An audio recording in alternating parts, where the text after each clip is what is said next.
कैराबैसन एक ऐसा demonic creature जो कि टर्की के कुछ सबसे फेमस सुपरनेचुरल फिनोमेनाज में से एक है। तो आज की इस वीडियो में हम जानेंगे कि कैराबैसन क्या है और फिर हम इसके विक्टिम्स की स्टोरीज भी सुनेंगे, तो इसलिए वीडियो में लास्ट तक बने रहिए। टर्किश लोगों का ऐसा मानना है कि कैराबैसन गहरी नींद में सो रहे लोगों पर हमला करता है और इसके हमले के दौरान इसके विक्टिम्स की बॉडी बिल्कुल लाइफलेस हो जाती है, या यूं कहें कि स्लीप पैरालिसिस का शिकार हो जाती है। अब ये स्लीप पैरालिसिस क्या है, लेट मी एक्सप्लेन। जब हम बहुत गहरी नींद में ख्वाब देख रहे होते हैं तो उस वक्त हम हकीकत और सपने में फर्क नहीं कर पाते और हम सोने के बावजूद भी उठकर चलने लग सकते हैं और अपने आप को चोट पहुंचा सकते हैं। तो ऐसी बेवजह की चोटों से बचने के लिए हमारा दिमाग हमारी पूरी बॉडी को टेम्पररी पैरालाइज कर देता है, और जब कभी कभार इस वक्त अचानक से हमारी आंख खुल जाती है तो हम टेम्पररी पैरालिसिस को एक्सपीरियंस करते हैं, और इसी दौरान कैराबैसन अपने विक्टिम्स पर हमला करता है। कैराबैसन एक टर्किश वर्ड है जिसमें कारा का मतलब ब्लैक होता है और बासन बसमक वर्ड से आया है जिसका मतलब होता है दबाना या हावी होना। तो कैराबैसन का मतलब हुआ ब्लैक, जो कि दबाता है। कैराबैसन के विक्टिम्स का कहना है कि उन्हें स्लीप पैरालिसिस के दौरान एक इंसान जैसा शैडोई फिगर दिखता है जो कि उनकी तरफ बढ़ता है और उनके सीने पर बैठकर उनका दम घोटता है। लगभग पूरी दुनिया में ही हमें इस तरह के फिनोमेनास की खबरें सुनने को मिलती रहती हैं, जैसे कि कनाशिबारी जो कि जापान का एक डीमन है जो स्लीप पैरालिसिस के दौरान हमला करता है। चाइना में इस तरह के एक्सपीरियंस को घोस्ट ऑपरेशन कहा जाता है। कंबोडियंस इसे एक भूत का काम कहते हैं जो कि अपने विक्टिम्स को दबाता है। इटली में पेंडाफेक नाम की एक आत्मा फेमस है जो कि स्लीप पैरालिसिस के दौरान हमला करती है। बहुत से साउथ अफ्रीकन ग्रुप्स सगाटेलेलो असॉल्ट में विश्वास रखते हैं जिसमें बौने जैसे दिखने वाले क्रीचर्स हमला करते हैं, और ज्यादातर मुस्लिम मेजोरिटी कंट्रीज में ऐसे हमलों को जिन अटैक्स माना जाता है। तो इससे यह पता चलता है कि दुनिया के बहुत से लोग कैराबैसन जैसी घटनाओं में विश्वास रखते हैं। अब ये सच है या झूठ, ये तो आपको डिसाइड करना है। पर सेज जनरल्स जो कि एक काफी जानी मानी वेबसाइट है, उसने 29 मार्च 2020 को एक ब्रीफ स्टडी पब्लिश की थी जिसमें उन्होंने 59 कॉलेज स्टूडेंट्स को इकट्ठा कर उनसे अपने अपने स्लीप पैरालिसिस के एक्सपीरियंस के बारे में क्वेश्चन किए थे, जिसमें से लगभग 52 स्टूडेंट्स ने स्लीप पैरालिसिस का नाम सुनते ही कैराबैसन का जिक्र किया था। 31 स्टूडेंट्स ने बताया था कि उन्होंने एक शैडो या फिर एक अजीब क्रीचर को अपनी ओर बढ़ते देखा था, जिसमें से 24 स्टूडेंट्स का मानना था कि उस क्रीपी एंटिटी के बुरे इंटेंशंस थे। 11 स्टूडेंट्स ने बताया कि वह अजीब बीइंग उनके सीने पर चढ़कर बैठ गया था। कई स्टूडेंट्स ऐसे भी थे जिन्होंने किसी एंटिटी को तो नहीं देखा पर वो एक इवल प्रेजेंस को महसूस कर पा रहे थे, और कई स्टूडेंट्स किसी को देखने और महसूस करने की बजाय अजीब अजीब आवाजें सुन पा रहे थे। और इसमें एक स्टूडेंट ऐसा भी था जिसको स्लीप पैरालिसिस के दौरान एक अजीब सी आग के जलने जैसी स्मेल आ रही थी। और शायद आपको याद होगा कि मैंने बताया था कि मुस्लिम कंट्रीज में ऐसे एक्सपीरियंस को जिन अटैक्स कहा जाता है, पर क्या आपको पता है इस्लाम के मुताबिक जिन आग से ही बने होते हैं। चलिए अब इस डीमन का शिकार हुए कुछ लोगों की स्टोरीज सुनते हैं, पर मैं आपको ये भी बताना चाहता हूँ कि ये वो स्टोरीज हैं जो मुझे इंटरनेट पर मिली हैं और मैंने इनमें से किसी भी स्टोरी को खुद नहीं बनाया है।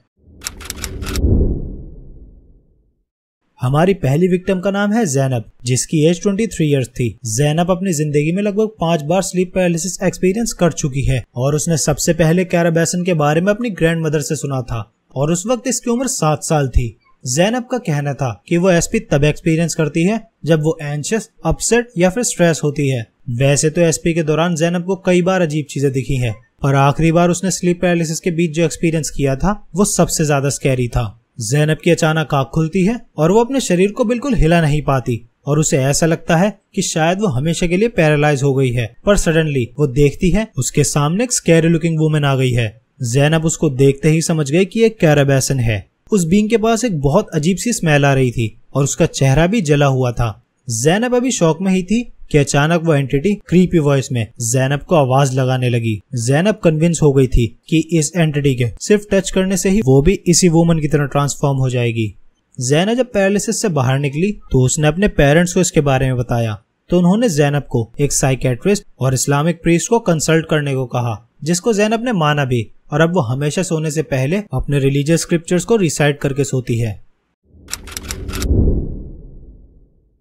सबरीना जो कि एक कोरा यूजर है, ने 2 बार स्लीप पैरालिसिस को एक्सपीरियंस किया है और दोनों बार ही इस लेडी ने सेम नाइटमेयर का सामना किया है। सबरीना का कहना है कि उसके रूम में कुछ ऐसे एंटिटीज मौजूद थे जिन्हें वो डिस्क्राइब नहीं कर सकती, पर वो जो भी थे वो काफी बड़े थे और उन्होंने सबरीना को काफी प्रेशर से होल्ड कर रखा था, जिस वजह से उसे सांस लेने में भी मुश्किल हो रही थी। वो सब कुछ देख तो पा रही थी पर ना वो हिल सकती थी और ना ही चिल्ला पा रही थी। सबरीना के हिसाब से ये काफी अनप्लेजेंट एक्सपीरियंस था और वो दोबारा इसे कभी महसूस नहीं करना चाहती। हमारी अगली स्टोरी भी कोरा यूजर की है जिसका नाम रॉक्स है और मैं अज्यूम कर रहा हूँ कि ये मेल है।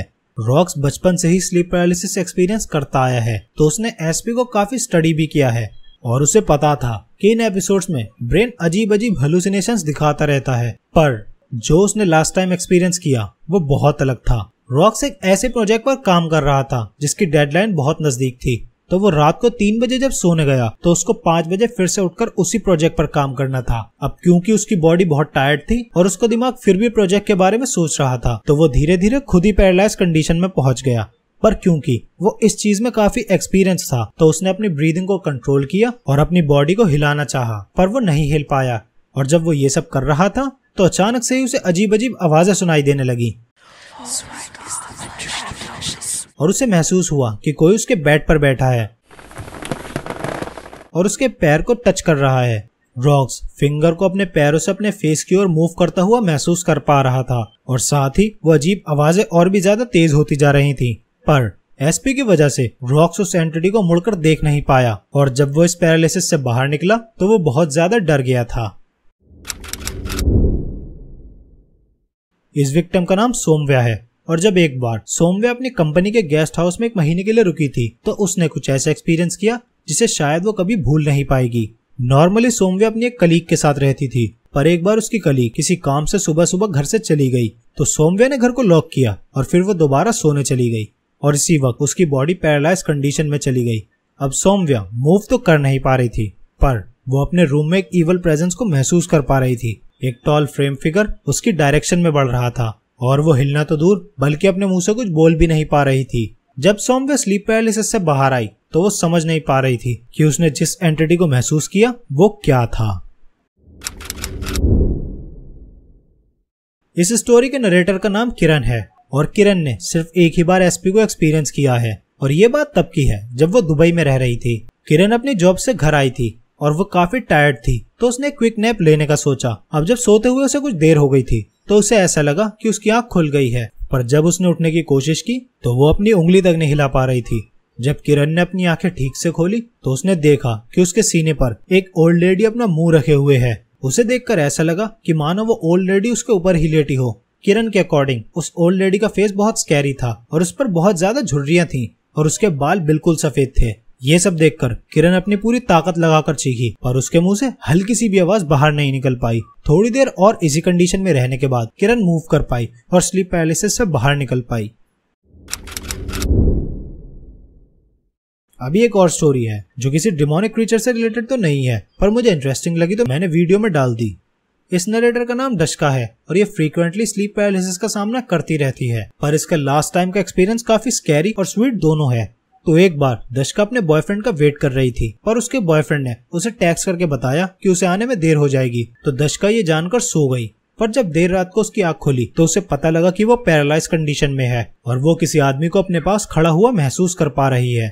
उसने कुछ कहने की कोशिश की पर उसके मुंह से आवाज ही नहीं निकली, तो उसने मन में ही सोचा कि भाग जाओ, मेरा बॉयफ्रेंड आने ही वाला है। और उसी वक्त उस एंटिटी ने जवाब दिया कि उसे कह दो मैं अब्राहम हूँ। जब डशका अपनी स्टेट से बाहर आई तो उसने अपने बॉयफ्रेंड को इस इंसिडेंट के बारे में बताया, जिसको सुनकर उसके बॉयफ्रेंड ने बताया कि उसके ग्रैंडफादर का नाम अब्राहम था। तो गाइस, अब आज की वीडियो यहीं खत्म होती है और ऐसी ही और वीडियोस देखने के लिए चैनल को सब्सक्राइब करना मत भूलना। और वीडियो पसंद आई हो तो इसे लाइक करो और कमेंट करके बताओ क्या आपने कभी स्लीप पैरालिसिस को एक्सपीरियंस किया है।